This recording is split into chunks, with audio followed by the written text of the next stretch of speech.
In the early morning of April 17, 1897, the residents of Aurora, Texas, were jolted awake by a strange sight. A massive, silver, cigar-shaped craft was drifting slowly through the sky. Unlike the slow-moving balloons of the era, this vessel moved with a steady, mechanical purpose, catching the first rays of the Texas sun on its metallic hull. As the townspeople watched in awe, the craft began to malfunction. It appeared to lose altitude rapidly, wobbling unsteadily as it skimmed over the rooftops. It was heading directly toward the property of Judge J.S. Proctor.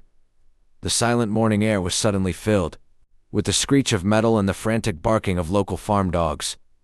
The craft struck a windmill on Judge Proctor's land with a thunderous explosion. Debris scattered across several acres, and the windmill was reduced to twisted iron.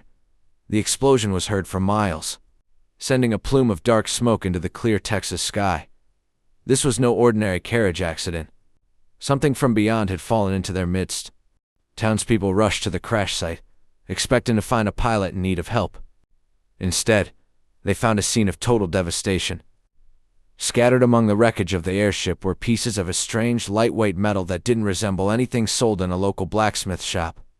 It was strong yet pliable, shimmering with an unnatural luster. Among the ruins, the searchers found the body of the pilot.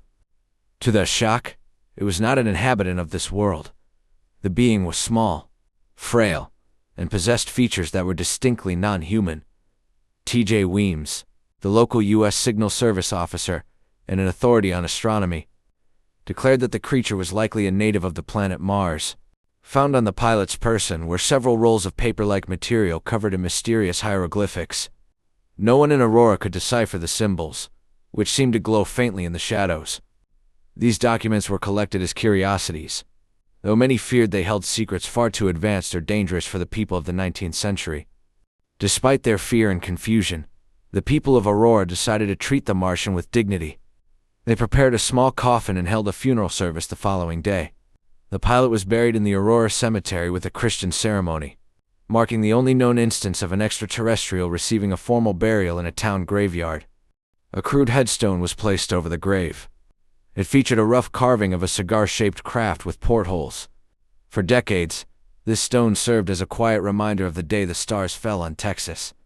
It became a local landmark, though many preferred to forget the unsettling event that had disrupted their peaceful lives. Much of the metallic wreckage was reportedly gathered and thrown into a deep well on Judge Proctor's property. The judge wanted the debris gone, fearing it might contaminate his land or attract too many scavengers.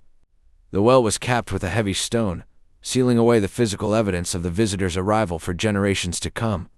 C. Hayden, a local correspondent for the Dallas Morning News, wrote a detailed account of the crash. Published on April 19, 1897, the article brought national attention to the tiny town. Some called it a brilliant piece of journalism, while skeptics accused Hayden of creating a tall tale to save the dying town from economic ruin. At the time of the crash, Aurora was struggling. A spotted fever epidemic had claimed many lives, and the local cotton crop had been destroyed by boll weevils. Furthermore, the railroad had bypassed the town. Skeptics argued the UFO story was a desperate attempt to attract tourists and investment to a community on the brink of vanishing. For over 70 years, the story of the Aurora UFO remained a local legend, rarely discussed outside of Wise County. The town faded into obscurity, and the grave of the Martian was overgrown with weeds. The well remained capped, and the survivors of the 1897 era passed away, taking their first-hand accounts with them to the grave. In 1973, the Mutual UFO Network MUFON descended upon Aurora. Led by Bill Case, the investigators used metal detectors and ground-penetrating radar to search the cemetery. They found a significant metal anomaly at the site of the legendary grave, sparking a new wave of international media frenzy and renewed scientific interest. As the investigation gained momentum, disaster struck. Under the cover of darkness, unknown individuals stole the original UFO headstone from the cemetery. Without the marker, the exact location of the pilot's remains became a subject of heated debate, and many believed the theft was a deliberate attempt to hide the truth. Investigators petitioned the Aurora Cemetery Association for permission to exhume the body. They wanted to conduct DNA testing and forensic analysis on the Martian. However, The request was flatly denied. The board argued that the cemetery was a sacred place for the town's ancestors and should not be disturbed for sensationalist reasons. In 1945, a man named Brawley Oates purchased the old Proctor farm. He unsealed the well to use it for water, but he soon developed a severe, blistering skin disease. He claimed the water had been poisoned by the space metal dumped decades earlier. He eventually recapped the well with a concrete slab, which remains there to this day. In recent years, television crews and researchers have returned with advanced thermal imaging and 3D mapping.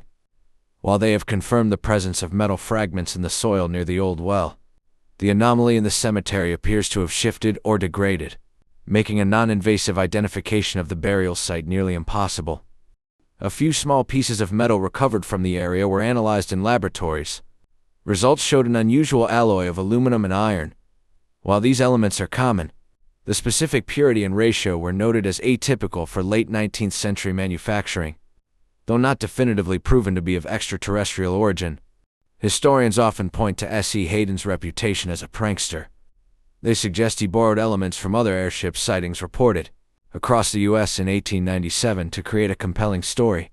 Yet, the persistent local traditions and the physical illness of Brawley Oates keep the possibility of a real event alive for many. Despite the lack of a body or a craft, Aurora has become a mecca for UFO enthusiasts. A new marker has been placed in the cemetery, though it is not in the original spot. The town now celebrates its history, moving from a place that wanted to forget the incident to one that finds pride in its unique place in American folklore. The Aurora Cemetery is now a protected historical site. Signs warn visitors against digging or vandalism. The local caretakers remain tight-lipped, respecting the privacy of the dead, while acknowledging the special guest who supposedly rests among the pioneers and veterans of the Texas frontier. The Aurora incident is often called Texas's Roswell, despite occurring 50 years earlier. It shares many themes: a crashed craft, a recovered body, and a government or local cover-up. It remains one of the few pre-flight UFO cases that involves a physical burial and a widely publicized contemporary newspaper report. If it was a hoax, where did the Martian body come from? If it was real, why did no other town see the craft fall? The lack of physical evidence today is frustrating, but the 1897 report remains a chillingly specific account of an encounter with technology that should not have existed at the time. The story of the Aurora UFO is more than just a ghost story or a sci-fi tale. It is a piece of Texas history. It reflects the wonder and fear of a world on the brink of the 20th century, where the line between the possible and the impossible was beginning to blur under the Texas sun.